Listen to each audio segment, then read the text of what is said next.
Visible satellite from earlier today shows the dense fog and kind of the locations, primarily over the lake as the imagery here starts, and then also on the north shore. So it was primarily confined to mainly water areas or near water. Tomorrow morning, though, a different story. It could be far more widespread. So we're looking at kind of through overnight tonight and maybe even continuing into the midday hours tomorrow. Dense fog with greatly reduced visibilities and again, more widespread. So not only over water areas, but even inland. So what you need to do, drive slow, allow more drive time tomorrow. And remember, the high beams, the brights do not help. It makes it worse. Use the low beams or fog lights, which are kind of lower on the front of your car. Visibilities right now are fine, but the dense fog advisory is starting at midnight tonight through 10 a.m. tomorrow, but even some areas could continue with the fog even through the lunch hour. Fog starts moving in. This is going to be kind of that sea fog rolling in from the east, but also developing on the lake. And as a lot of folks are hitting the roadways this morning, visibility is down to 1/8 of a mile or less, so down to 0 and very widespread. And as I mentioned, some guidance is indicating as this fog really starts to take hold through the overnight and into early tomorrow, it may take some time for it to completely dissipate.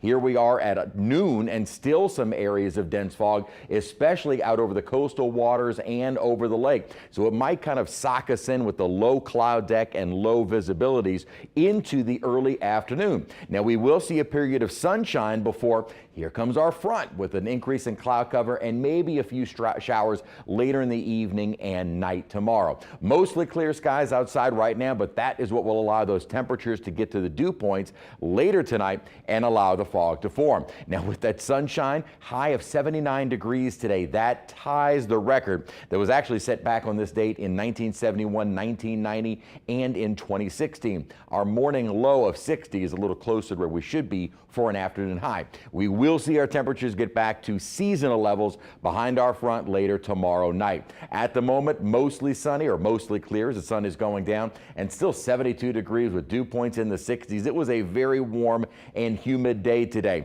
Light winds outside, but those are the key ingredients for the fog to form. The light winds, those clear skies will allow the temperatures to drop to near or at the dew point, which are right now in the lower and mid 60s. We're currently in the upper 60s and low 70s, so until the temperatures start to drop further, we're not going to see any fog issues through the next several hours. Going later into tonight, different story. Colder air not too far away from us, and we finally have the upper energy needed to push some colder air our way. And in fact, we're going to see several surges keeping us chilly and actually getting colder as we head into the weekend. Here's the first upper trough. You can kind of see that diving across the plains. This continues to push south and east and moving the front through late tomorrow evening, tomorrow night, and by wake-up time on Thursday morning, it'll feel a whole lot cooler. We get kind of a reinforcing blast late on Friday, which will drop the temperatures even further, and kind of a third little shift in the upper atmosphere that will keep that cold air in place right through the entirety of the weekend before Christmas.